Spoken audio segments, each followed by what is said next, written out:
Good afternoon, everybody. Welcome to the return of the ECSA Files webinars. We've got a number of interesting webinars planned during the autumn and then a couple more into the new year. So watch out for the information about those. Today, our speaker is Professor Mike Elliott. Mike is a professor of estuarine and coastal science at the University of Hull. He is a marine biologist of interest in estuarine management and policy. Mike used to be our president and sat on council for many years and is also one of the co-editor-in-chiefs of the journal Estuarine, Coastal and Shelf Science. So if we do have any questions during the talk, can I ask you to put them in the chat, and then we will come to them all at the end of Mike's talk. Apart from that, over to you, Mike. Okay, thanks, Jonathan, and greetings to you all. And it's great to see some very friendly and long-standing friends online. I'm assuming they're still friendly anyway. Yeah, what I'd suggested to Jonathan is I would actually take a ramble through estuarine and marine management, and I guarantee some of you have seen some of these slides before. Because I've been prattling on about this for a while, but nobody's seen all of them. As Jonathan mentions, I'm still a professor of estuarine and coastal science at the University of Hull. That's now only 1 day a week position, and I'm director of IX Limited, where we've set up a consultancy to take over where the old institute left off when the university in its wisdom closed it down, but we shan't go there. Okay, let's start off with the big ideas. And what you're going to see as I go through these slides, you're going to see a set of questions that keep coming up, and then I'm going to try and answer those questions. And so we start off with the big idea, which, as simple as I can put it, is we look after the natural stuff and we deliver the human stuff. That's it. In more words, how do we maintain and protect the ecological structure and functioning, while at the same time allowing the system to produce ecosystem services from which we derive societal goods and benefits? And then some of the reasons there of why we manage, but I'm going to come on to those there. So, like all good scientists, and as John said, I started off as a marine biologist, and I'm still a marine biologist at heart, but I now spend more time thinking about how we use the marine information. And you'll see there the main environmental management questions. In essence, they're very simple. You know, where are the problems coming from? What do we do about them? Who do we tell what we're doing about them? How do we get people involved, and so on? And where are the impediments to this? There. So firstly, what are we managing? Well, in essence, we're managing hazards and risks and their prevention. And we then need to know where these hazards and risks are coming from. And in the jargon that we've been using for a while, some of those hazards and risks operate from within the area that you're dealing with, within the area you're managing, what we call endogenic managed pressures, and some of them come from outside the exogenic ones. And you'll see there a list of the types of both exogenic and endogenic. And we have to manage those slightly differently. The exogenic ones, the things that come to our area from outside, when we're managing an area, we're not managing the causes of these, say like climate change, but we are managing the consequences. Whereas with the endogenic ones, we can manage, or we should be managing, both the causes and consequences. And then the bit at the bottom there about we're also managing opportunities. And I'll try and talk a bit about this, about how we manage for those opportunities. We're not just dealing with problems, but we're saying, how can we get opportunities? And in fact, a recent project we're involved in to do with climate change and fisheries, we were looking at what were the opportunities to fisheries and aquaculture from climate change, not just the problems there. So these hazards and risks, and published this several times and amended it several times now, but the hazards and risks come from various sources. There's a whole set of what we would call natural hazards, And you see the list there. These are natural hazards. These are things that are going to occur in the environment, whether there are people there or not. The problem is that sometimes by our management or even our lack of management, we make these even worse. So for example, if there's a tsunami and there's mangroves on the coast, then the coast can absorb the tsunami, as you saw in the 2007 Indonesian tsunami. But if we remove those mangroves and build fish ponds, or we put houses in the way, then we're removing the resilience, and what we've done is we've made the natural hazards worse. Now, a hazard becomes a risk when it affects something that we value, our lives or our livelihoods or our property or whatever. So we have to think about that. The other set of hazards leading to risk are the things that we do, when we put things into the system, when we take things out of the system, like space or fish, when we have oil spills or chronic hazards like diffuse pollution and so on. And the first time we published these, I missed off the last two of those.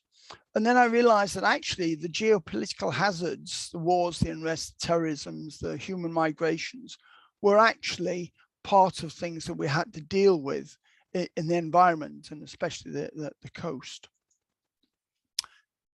So then what we started doing, and there's a lot of text on these slides, but you can grab it later. And if you want a copy of the presentation, just email me and I'm quite happy to send it to you. I'm not precious about those sorts of things. So what we started doing a little while ago with Ankel Borcher and Roland Cormier, Ankel in Spain and Roland in Canada, we started looking at what is the footprint of some of these things that are happening. What is the footprint of an activity in the marine and estuarine areas? Will that activity lead to pressures? And a pressure is a mechanism of change. And then will those pressures lead to a set of effects either on the natural system or the human system? So can we create the footprints? And I'll show you examples of these there. So this is our typical marine and estuarine area, and many of our marine areas are as complex as this. As you see, there is many activities there, shipping lanes and seabed mining and fishing areas and aquaculture and so on.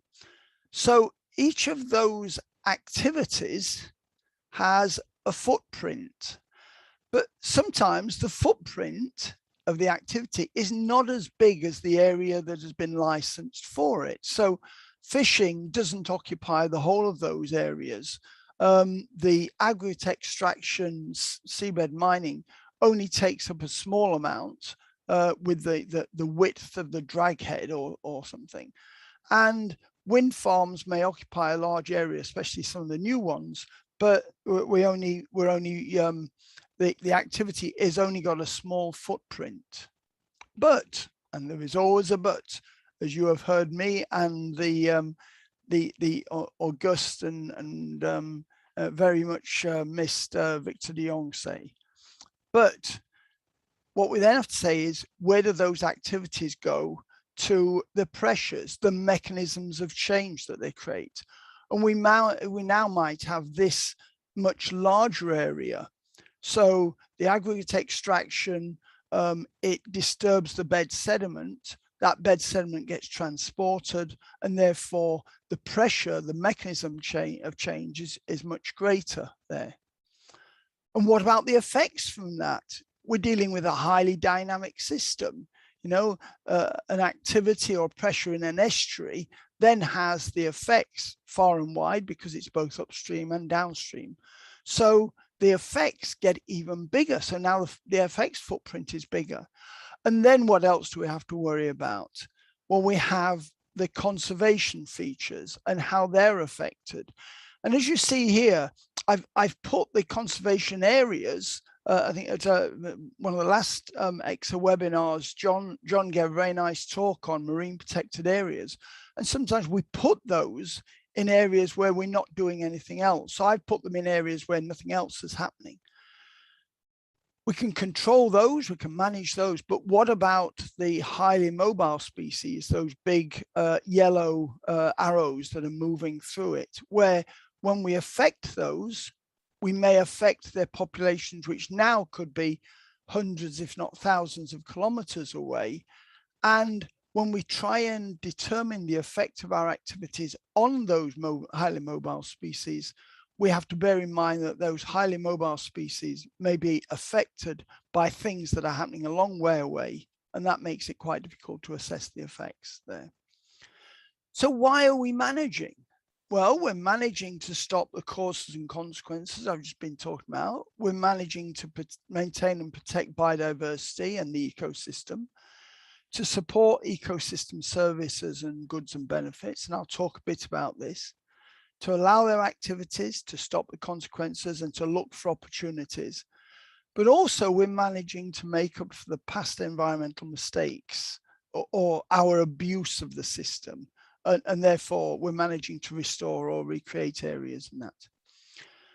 But that's all happening within an area. What happens from outside the area? So we're managing to ensure we are adapting to wider pressures, these exogenic things like climate change. We may be managing because the law tells us to. No, we've decided we don't really want to do it, but the law says we'll do it, we should do it, and if we don't, we're going to get fined. And then also we manage because we're nice people and we want to, or we're an industry that wants to be seen as green, a duty of care.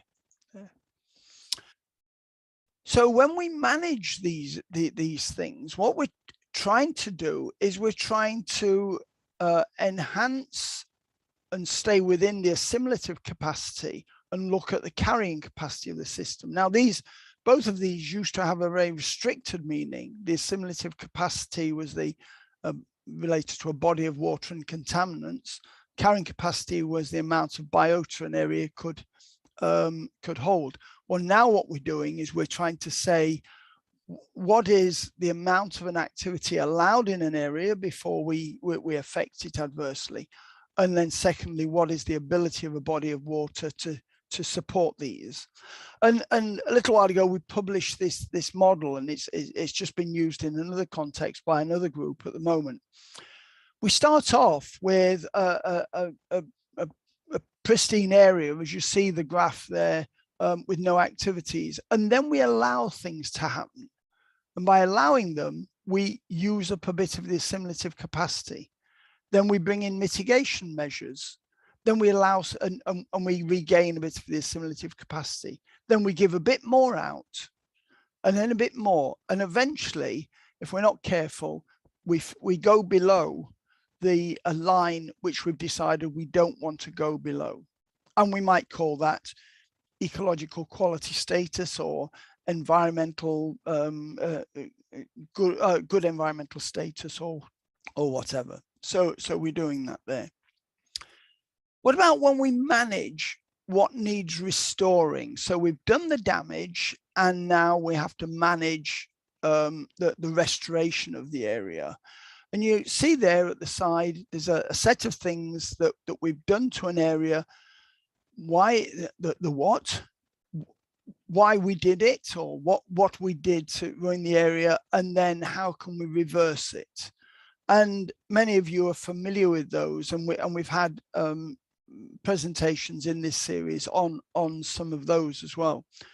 So you see, we have we've had this history of ruining areas, and then we have to learn how to restore them. And then the second group of that, and this shows, you know, we're not only talking about restoring what happens within an estuary or within a marine area, but all the knock-on effects, the connectivity, which is what we're worried about there. And we know how to reverse this, as you see there. So I thought, well, can I just summarize this? What are the categories of problems that we've got to restore from, like enrichment of substances and loss of surface, and the biotic compound loss over extraction and water and so on. And you see there, we've got all these categories. We can reverse and restock and regulate and reconnect and so on. So it dawned on me that with a bit of artistic license that I thought, well, why doesn't it work? For those who don't mind the language, perhaps we don't know our R's from our elbow, as it says there. So when we're trying to manage that restoration, why doesn't it always work? Well, some of you have heard me talk about this before. There are barriers to it. There are all these barriers that get in the way. Whether they're policy or methodological or resource, there's not enough money for it and so on. Or whether it's just not getting people working together, or even a lack of shared vision. And very often, restoration doesn't work because we didn't have very clear goals for it when we started. So we need to think about how we remove those barriers. The next thing is, as time's gone on, and many of us are natural scientists, but we're not just managing for the natural science. And in many cases, we're certainly not managing for just the natural science. We're managing for this thing called the socio-ecological system. Now, we've published all this, but just very briefly, for the natural scientists, you're in the top part, or we're in the top part there, which has got the natural environmental system, or the total ecological value there. The fact that if the physics and chemistry is working okay, it will deliver the ecology. If it delivers the ecology, it will give us what we talk about as ecosystem services. You no need to worry about the intermediate and final bit at the moment, but it gives us ecosystem services. For us then to extract goods and benefits that society wants, we have to do something. So definitions of ecosystem services, which say they are the things that society takes, are wrong. With economists that we've worked with, we have to do something. We have to put in complementary assets. We have to spend money and time and skills and energy. So for example, shows it rather more pleasantly. This is one of Darrell Burden's diagrams. The marine ecosystem can function quite well. It then creates these services, like it produces fish. We then, in order to use those fish and get the goods and benefits, we have to learn how to catch them. And as you see there, Papa's, which is a fish and chip restaurant at the edge of Hull, we have to build the restaurants and learn how to get those goods and benefits. The bottom line there is saying a similar thing. The natural system works. It gives us the elements that we could then get pleasure from, but we then have to go and spend time and money and energy and even skills to go and benefit from those. So how are we managing the system? Well, we're managing it by all of these things. We have our management actions. We develop programs of measures. We develop monitoring schemes. We link the monitors to indicators, but we'll make sure that those indicators are specific, measurable, achievable, realistic, and time dependent. We need a feedback just to check, are we doing anything? This is not just an academic exercise. We implement laws and we have management bodies and so on, and visions. And I'll illustrate this. For a while now, we've been writing about and working on, and we've just started another project where we're working on this as well, of looking at these 10 things that we have to do, and we have to build these into management, what we call the 10 tenets.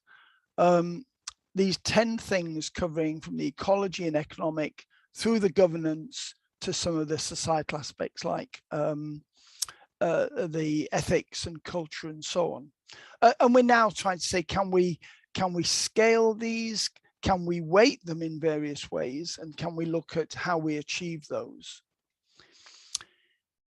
In order to see if our management is working, we need to monitor the system. In business, they say you can't manage something unless you can measure it. And this is where our monitoring comes in. And we need good science for this.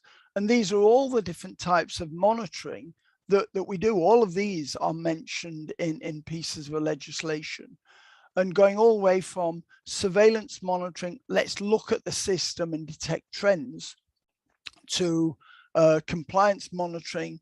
Is the system complying with whatever we've set for it, like standards and so on? And then when we've said, well, we found a problem, what do we do about what has caused the problem? We have investigative and diagnostic monitoring.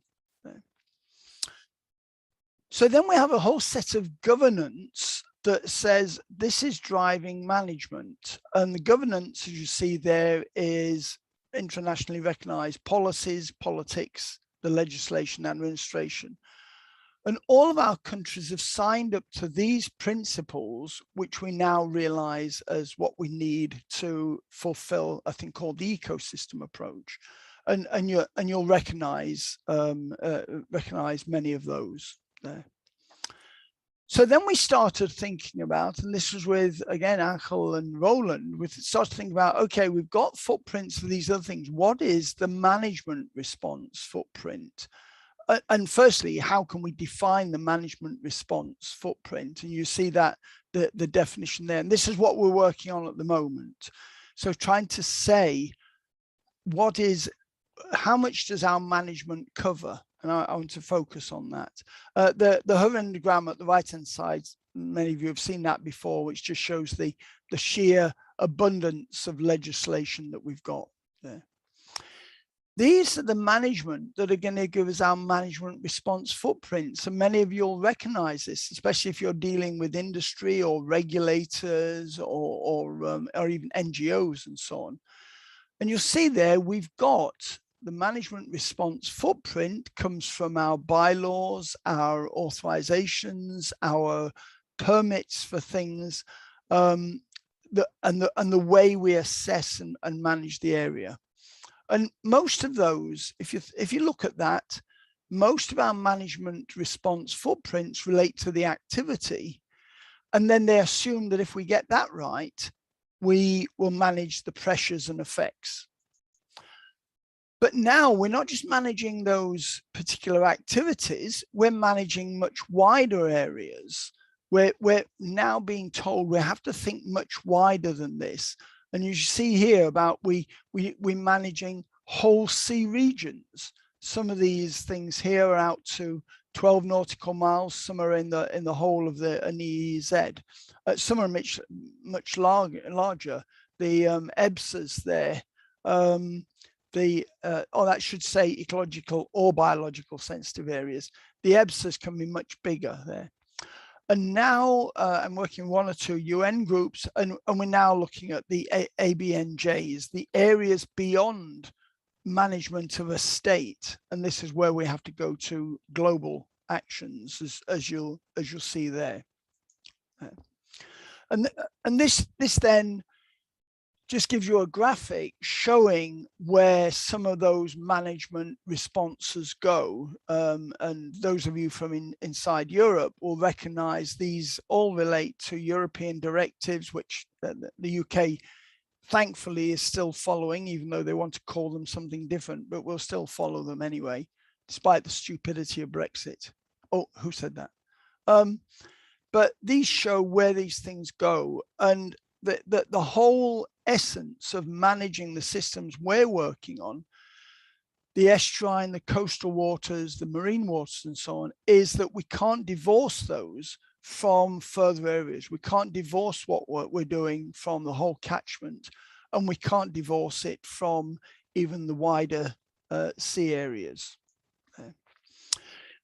So we started thinking about this thing, what we call the management response footprint pyramid. As you know, and certainly those of you like Alan Whitfield that's online that I've worked a lot with, we like paradigms and paradoxes and these sorts of things.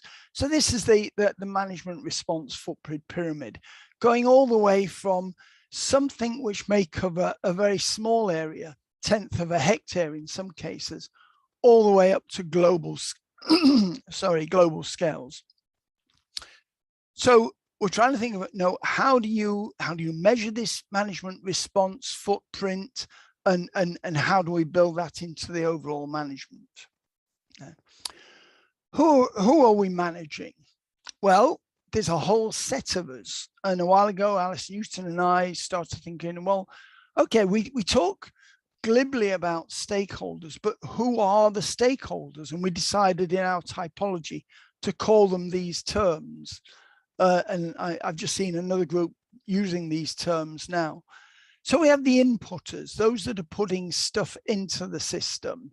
No, we might put pollution in, or we might put infrastructure in, or sediments, or whatever. Excuse me.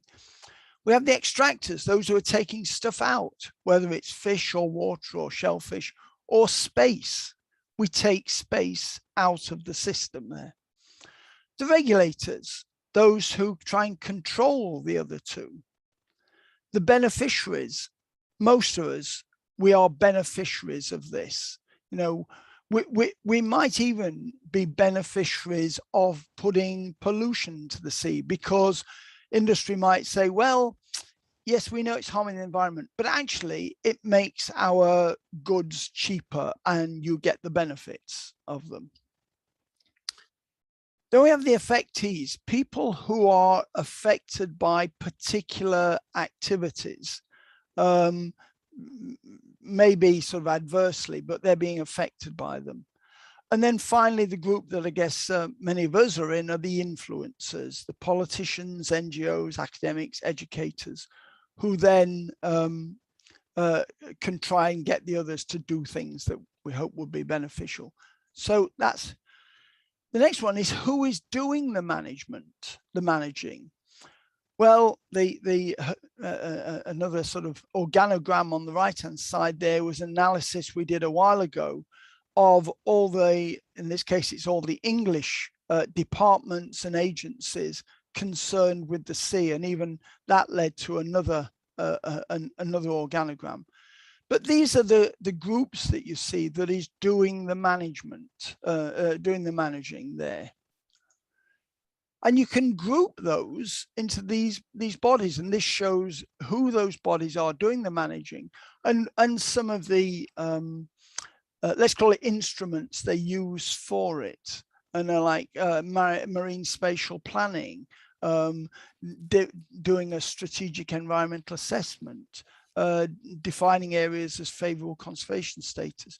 So you now see how those bodies are linking to these the ways we can manage the system. When we look, most countries have a whole set of organizations that carry out this management. And I think this list probably goes for many countries. These are the types of government bodies that have got some sort of marine competency. Now, when we come to estuaries, we always have a problem, because in some countries, and Alan Whitfield has spoken about this, the estuary sort of, it falls off the inland management and it falls off the marine area. And that's why, as Alan and I have written before, we need some special estuarine management systems that cope for the fact that it's at the end of a catchment and it's also the beginning of the sea. But I say most countries have all this and that. Industry, they have to manage the system, and these are some of the things that either industry has to do or does on its own, or links with others to do. And you start looking at the obligations that everyone has in management. So one of the messages is we're not short of management stuff, are we? We've got loads of it there. And I say these are all the things, many of them, that if industry wants to perform properly, it does it. So now I'll come back to where are we managing? Well, everything from these small areas, the activity footprints, the middle-sized areas, the large areas, right up to the globe. And I guess some of us, those of us with graying hair or probably less hair than we used to have probably seen over the last, I was going to say few decades, probably since the 1960s and 70s, the way, although I wasn't dealing in this in the 1960s, I was too interested in girls and football, but after that, you'll see here how we started off managing the simple things, but like an activity, and then eventually moved to bigger and bigger scales, like we'll manage the catchment or the river basin, or we manage a whole sea area. And now we're talking about sort of the global management there. When we manage, let's just focus on the estuarine part of that. And this is a modified version of something I showed you just now. But when we're managing, say, the estuary, and we're managing the pressures in it, we're managing the services, we're managing the capital and so on, we can't just stop there. We have to we have to realize that we've got the inputs and outputs to the catchment and the inputs and outputs to the marine area. So this model here, which has got management embedded in it, has to link to the management in the adjacent areas. And this is the work Arturas Vazinkovas and I and a few others are doing, and trying to look at these systems whereby we do have to manage, in this case, transitional waters like lagoons and estuaries, but alongside the other aspects. And as I say, we're trying to work on this. What we're calling emerald growth, because we have blue growth for the sea, we have green growth, which is the environment generally, and now we're talking about emerald growth. But I say this is not published yet, so I'd be grateful if you didn't publish it before we get a chance to. The next question is, how do we tell people we are doing the management and get them to do something? And when we first realized that we have a problem here, where most of us doing this work, we are in the center of that dissemination diamond. We give people huge reports and papers and books and sort of theses and so on. And here, someone's and here I'll put a quick plug in for the new 2-volume book on estuarine fish and fisheries that Alan and I and Steve Blaber and Ken Abel are doing, that'll be out soon. So we produce these large books, and then there's also the book that John Humphreys and Sally Little are editing as well, and other books are available. We're producing those, but actually the general public and the people at the top, they can't deal in that amount of information. They can only deal in, or they do only deal in with the very quick, the tweets and the news bulletins and so on. So we have to overcome that problem there. So let me finish about the way ahead. Sort of what is the underlying management system based on, and where are we going with this? And these are some things that I just want to touch on. The fact that, it is a can of worms, but then again, we're dealing with a complex system, a complex natural system and a complex human system. So we're doing these, and let's look at some of these. Okay, firstly, we've got this socio-ecological system, the management of everything from the ecology through ecosystem structure and biodiversity and its functioning, to the human society aspects, the ecosystem services, to the societal goods and benefits. And I'm indebted to my good friend Herman Hummel in the Netherlands, who did the first version of this, and then we've gradually modified it over the months there. And the bits above and below that continuum show where we are bringing in management to stop the degradation of ecosystem structure, biodiversity and functioning, and management to stop the decrease of ecosystem services and societal goods and benefits. But more importantly, the two mini versions of this at the side show how we have to link this to what's happening in the coast and at sea and what's happening in the catchment. And then, as some of you heard me before, we need an underlying cause-consequence response model. And for a while now, I've been working on this. And at the moment, I'm doing I'm leading a project with the government of Abu Dhabi, where they are applying this to the whole of their environmental system, sort of air, water, land, and so on. But in essence, where we have the drivers of our basic social societal need, from that we get activities, we do things, that leads to the pressures I mentioned earlier, which lead to a state change on the natural system, impacts on the human system, and so we bring in the responses I've been talking about. And Dapsy-worm now has been used in, I'm starting to lose track, it's been used in Iceland and Bay of Honduras and Venice Lagoon and bits of Australia and so on. This is great.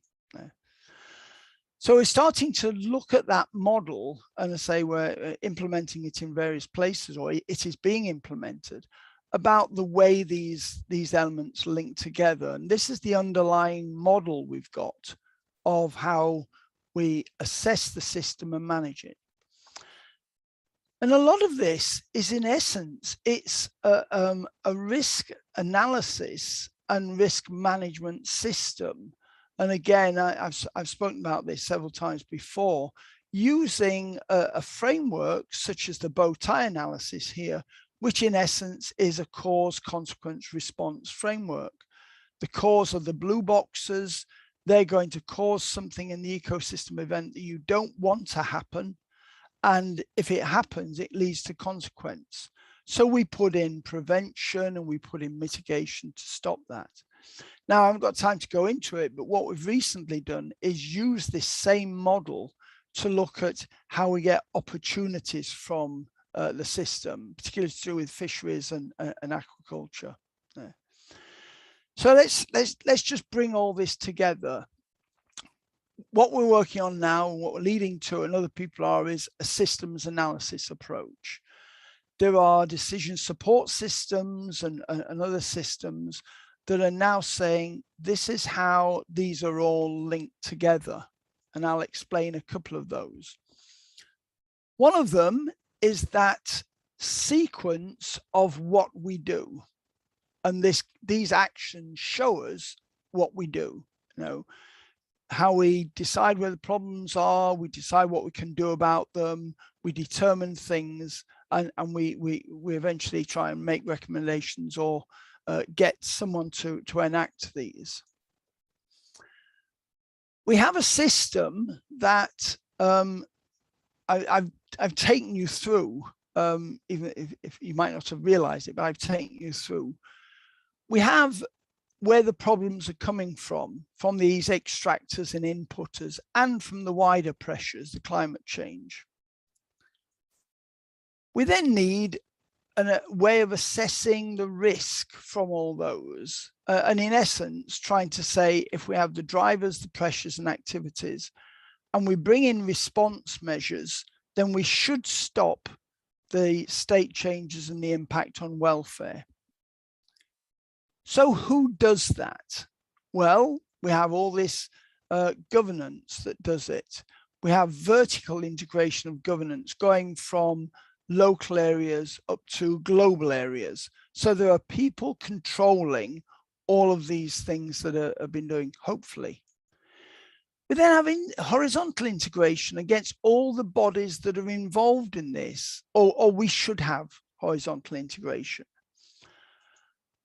If we get all that right, we get ecosystem services and societal goods and benefits for the beneficiaries. And that's the big aim. And if we're successful at doing all this, we have succeeded in what is called the ecosystem approach, which all the government bodies like the Convention for Biological Diversity are telling countries, this is what you should be following. A while ago with Gemma Lonsdale, former PhD student who's now at CFAS, with Gemma, we started looking at, well, can you put this into decision support systems? And we've got other decision support systems that I shan't go into, but can we put this into a framework which guides someone through all the things that they are supposed to do when they manage a system? And we're now moving on from this to look at cumulative effects as well and building those in. But you see, what I'm trying to emphasize is we've got all the methods of doing this. We've got all the people that are doing it. We just need to get them all working together there. And so the final thing is saying what we're doing is we're managing a system. So let's steal ideas from the social scientists and we'll have a systems analysis approach. And this, in essence, is the systems analysis approach, which we published last year, again, with Angel Borka and Roland Cormier, where we're saying, okay, we've got these various blocks. We can set priorities for an area. What do we want our management to achieve?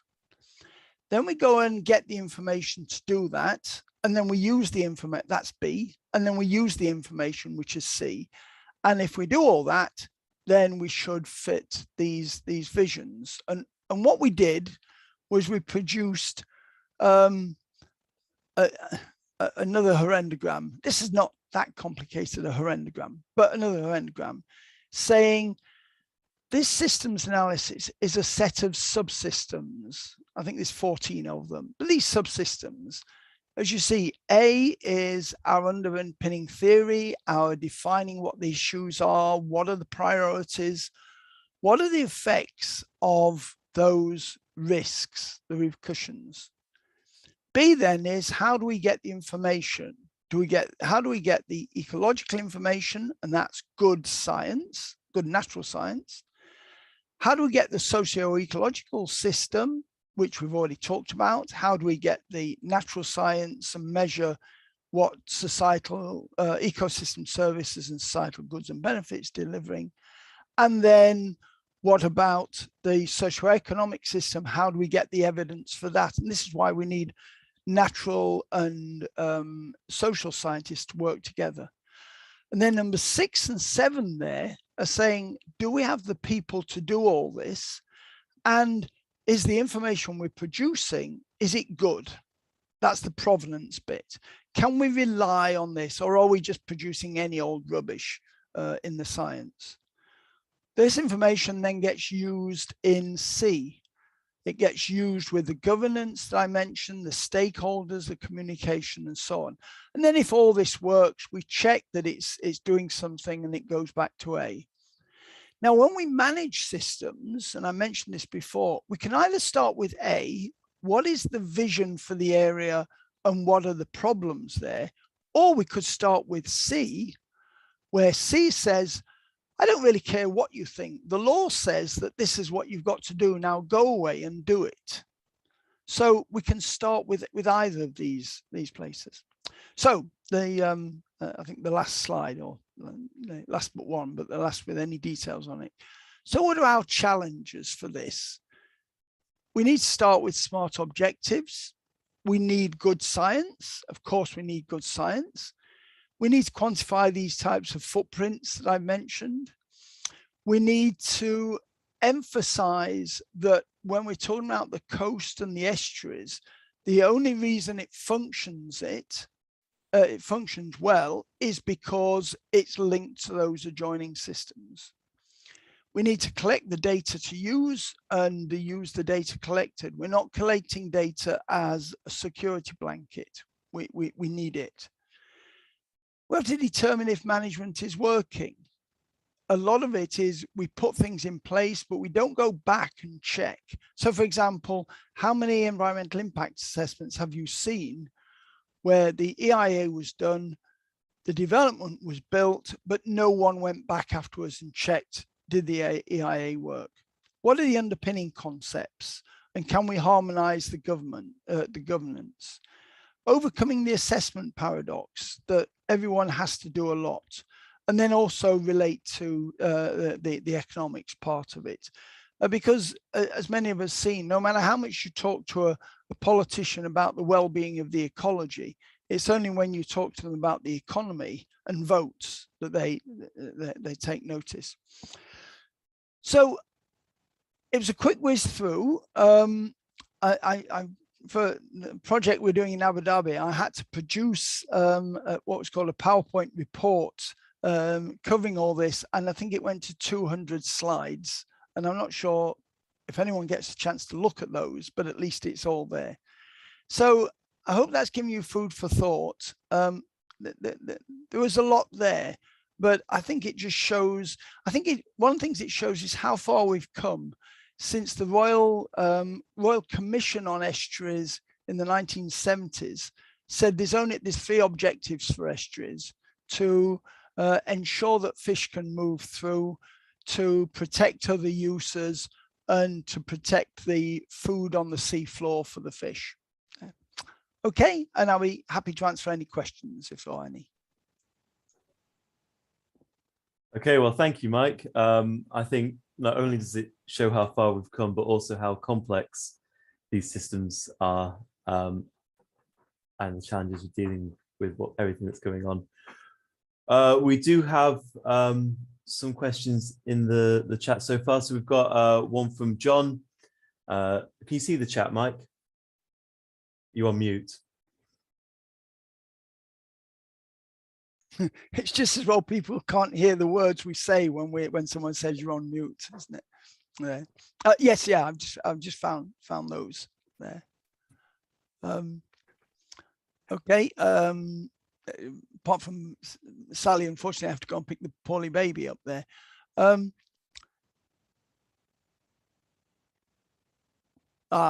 Yes, John's comment there about legislative and the whole governance system, I guess it is, a Armenian framework, a huge industry. Is it working in terms of ecosystem biodiversity management? That's a really important point, John. And I think you and I have talked about it before, where I think the system works by accident rather than by design. I think it works because groups talk to each other and they pass information from one to the other, or where you get common membership. You know, somebody's a member of one group and then they go and talk to the other.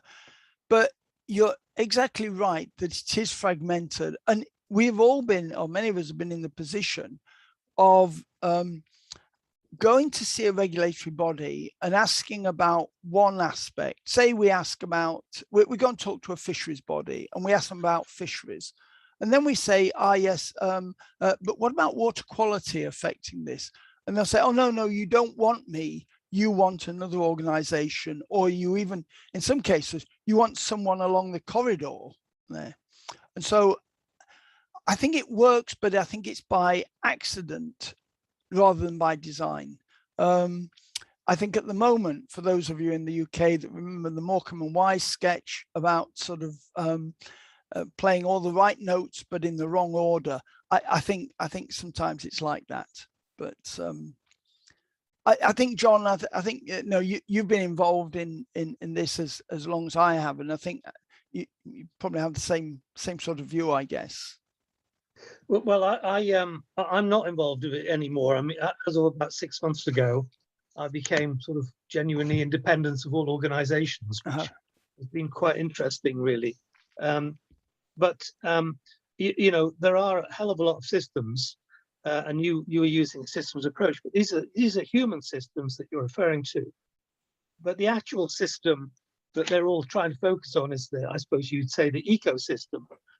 And a lot of the measures that you mentioned, you quite rightly critiqued, I think, are to do with what humans are doing. You know, how many, I'm being facetious, but you know, no. It is how many meetings are being had. It's like my talk the other day that I did on these webinars about MPAs. I mean, the measure of MPAs that we would focus on is percentage sea area. Yeah. But that's a proxy. The only real measure is biodiversity, I suppose you could say, or ecosystem function. Yeah. And a lot of these legislative and regulatory approaches, that's the last thing they look at. if at all. Yeah. And so they can perceive some level of success without actually having any material effect on the natural system. Yeah. Yeah, I fully agree. Well, two things there about it being an anthropogenic system or anthropocentric system, not anthropogenic, anthropocentric. And people have often said to me that you know, this is very anthropocentric, and I say yes, unfortunately it is, because there's 7.5 billion anthropocentric beings on the planet. But I think one of your points is that we do sometimes focus on the outputs rather than the outcomes. And the outcome, as we know, is the protection of the whole system. But it's easier to measure, I know, the number of reports or the area of something or whatever. And so I fully agree. Yeah, we could have spent another hour discussing the natural system in this. But by definition, I guess management is it's a human thing. I think I'll shut up in a second, but I think it is easier to measure, but it also suits the purposes of governments, I think, because you can do things which are measured and can be seen to be achievements, without having ever measured whether the result has been noticeable in ecological terms. I was interested in your phrase, the assessment paradox. I don't know what that is, but if you maybe email a reference on that. My suspicion is that it's a paradox. Is the more assessment you do, the less benefit you're getting. But, actually, John, that would be a nice addition to it. I better write that down. The assessment paradox is there is more and more assessments to do, but there's less and less resources to do them, and it's going to be even more so now when we squeeze things because of the paradigm and so on. Going back to your point about governments, and I'm sure governments, especially let's call them right of centre ones, they work on a divide and rule principle. That is, it would be great to have an all-encompassing environment agency, but they don't usually. What they do is they hive that bit off to fisheries and that to nature conservation.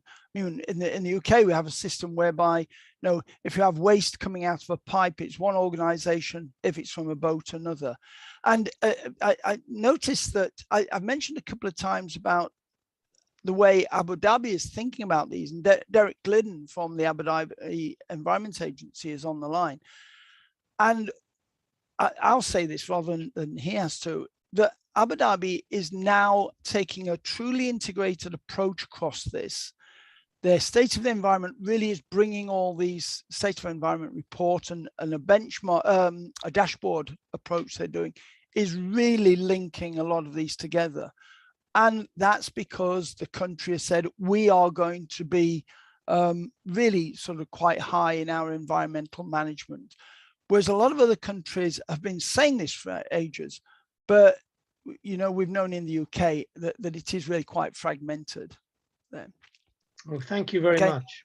That's good. Yeah, let's move on to the next question we have, which is from Teresa, who asks, how do you make feedback loops really work and timely? Hi Teresa. I can't see you on side.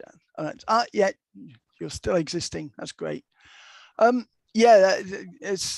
think this is something that's challenged all of us. And I made a big point of saying, we do a lot of this management, but actually the biggest challenge is saying, did it work? And that's why we need, the indicators, we need the dashboards that Derek and colleagues in Abu Dhabi are working on that. We need those, and I think it's that sort of use of indicators linked to the monitoring that should then tell us whether or not this is working. And is there a feedback? Well, we should know the feedback loop. It's just whether the feedback loop is achieving what we want to do. And we do have examples where there is the feedback loop. But again, I'm going back to John's point. I think some of these are more more by luck than judgment, I think there. But yeah, you have a comment. Yeah, thanks very much, Mike. Really enjoyed your presentation, of course. Yeah, you see these things and from experience, and then you see you going through them, and you realize once again how complex the whole system is, right? And if you kind of break it down, you think it's quite easy to kind of get on with your monitoring, right? Your indicators, you might want to concentrate on your group or whatever it is. But then when you bring it all together, how do you use the indicators to actually truly assess the quality of the system? How do you integrate the natural aspects with the social aspect? Then is when everything, get the feedback loops to actually work, and being able to assess them, and being able to be, nimble enough to actually do something about it in a timely fashion. And of course, bringing the chemical as well as biological, and then of course the social aspects. So this is where quite a few of the challenges are, and things can be overwhelming. Yeah. Well, I think, Teresa, and I shan't tell people how many years ago it was, but when you used to work for Natural England, or was it called? I can't remember what it was called then. It called something there. But, English Nature. English Nature. That's it was quite recent, actually. Yeah. Everything's recent for most of us. Yeah. And I think you then would have seen, and you and I would have been talking about it. Actually, I think we did publish about it. About this way, what we do is the system is so complex that we deconstruct it. We deconstruct it into little bits, and then we tackle each part, and then we put all the bits back together again. And we hope that if we put them all back together in the right order, that the system works. One of the problems we've got is I can talk to an audience like yourselves about this complexity, but many on the line here have tried showing that complexity to those that managing it, or politicians or whatever. And of course, their eyes glaze over. So what we do is we simplify it. And this was the problem with the dissemination diamond. We simplify it. And then I've had comments where I've simplified it so much that they've said, well, if it's so simple, why haven't we solved the problem yet? And then I have to go into the more, it's a bit like the governance horrendogram. I can't show all of that. I have to show little bits of it. And then if I show bits of it, I'm not giving the impression how complex it is. So. Okay, so bearing in mind time, because I know you do need to rush off after, Mike. Yeah, I've got a dentist checkup in so Alan has asked coastal management in developed versus developing countries. Alan, I don't know if you want to expand on that. Yeah, just that we haven't really touched. Mark, thanks for a lovely overview. Great. We haven't really touched on the differences, the resources that a developed country has, like the European Union or UK, in terms of scientific information, in terms of finances, in terms of legislation, in terms of implementation, in terms of rehabilitation and restoration. The list goes on and on. And when you compare that with many developing countries where many of those resources are just not there, but they have the same problems in their coastal zone, both in the marine environment and in estuaries. How do we succeed in addressing these issues in those situations? Yeah, it's a nice question, Alan. It's great to see you. And I guess this comes even closer to you because for those who don't know, Alan is in South Africa. In South Africa, they've got a long history and they've done some really good work on estuarine and coastal management, a lot of it by Alan as well. But next door to them, it's almost the situation he's talked about, is that you have neighboring countries or ones further that don't do that. So we've been working on this, how you go from data and skills rich areas to data and skills poor areas, without using a derogatory term, but it's doing that. And what we're then looking at is saying, firstly, how can we get a system which, well, firstly, how can we make sure people learn from what we're doing? because you don't have to reinvent the wheel. Everybody wants to reinvent their own system, but they don't have to. They can, there's all these systems. And then the next one is what you do is you do them at various levels. And I, as you and many others have heard me say before, I'm a great believer in this 80-20 rule.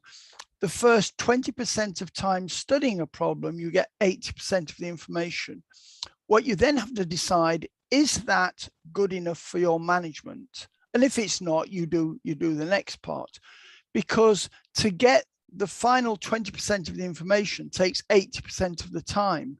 And we spend a lot of time doing that. And you realize, well, I mentioned about data. Think about the amount of data that's been collected, and this is in all countries, doesn't matter whether they're developing or non-developed or underdeveloped, the amount of data that's collected that's never been used. So I think we have to get over this, the point that within many of these, you don't have to wait until you've got the data and information to the nth degree. But what that requires is either government or industry to have a bit of confidence. I don't know if Martin Wilkinson's on the line. I can't see, but I've always said that if I want to know what the algal community of an estuary is like, I would be quite happy putting Martin in a wheelbarrow, wheeling him down to the shore, and if he says that looks fairly normal to me, that's good enough for me. That's there. Now, I guess, without going too long, what is a slight worry is we're losing a lot of those skills. But no, when those old farts fall off the perch, there'll be lots of people coming afterwards that'll do the same thing as we are. There are ways of doing it. Let's try and say to those countries, don't reinvent the wheel, but let's build on what we can. And this is what ECSA, as you all know, this is what ECSA has been renowned for. You know, just had the workshop, the conference with 450 people there talking about these things. So, okay, well, okay. We are now out of time, Mike. We don't want to make you late. So thank you once again for your talk. Yeah. Thank you everyone for attending. Just before we do go, I want to remind everyone that we will be back on Thursday, the 4th of November. With a talk going to be given by Alice Hall. I can see Alice is here. So hi, Alice. We are looking forward to your talk next month. All the information will be circulated using the normal channels for that. We also have a deadline for the Charles Boyden Fund coming up. This is a small pot of money that you can apply for grants and conferences and other things. The deadline is the 1st of November. So head over to the website for all the information for that. So we will see you on the 4th of November. And thank you, Mike, once again for your interesting talk. Thank you. Yeah, thanks, Mike. Thanks a lot. Pleasure, everybody. Take care. Bye then. Thanks, Jonathan.